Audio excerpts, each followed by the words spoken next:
Today I want to talk about something very specific. I want to talk about what it means to do good as individuals and as Canadians and even as corporations. Because in the end, we are all measured by one thing. And that one thing is what it is that we do for others. And just as she got closer to town, she was surrounded by 3 young boys. And they were former Mai Mai militia.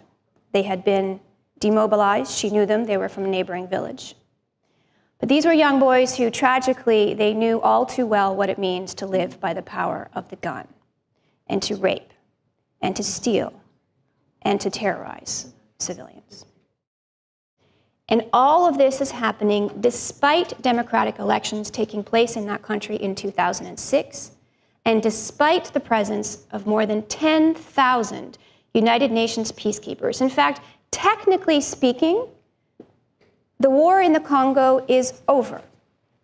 But what has persisted is a state of instability where chaos in and of itself is the end game.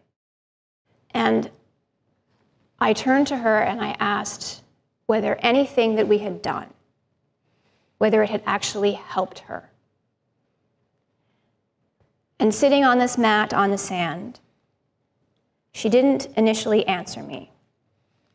She simply leaned forward, and then she wrote her name in the sand.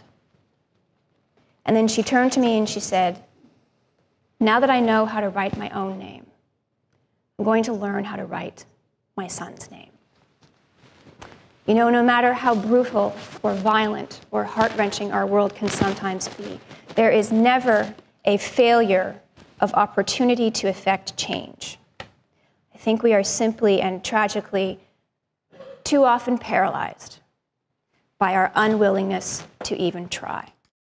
It's also taught me that those who play on fear and those who practice the politics of division, those who fuel nationalistic fervor and who incite violence and hate, they are strengthened by ignorance, and they are strengthened by public resignation, by some of those assumptions.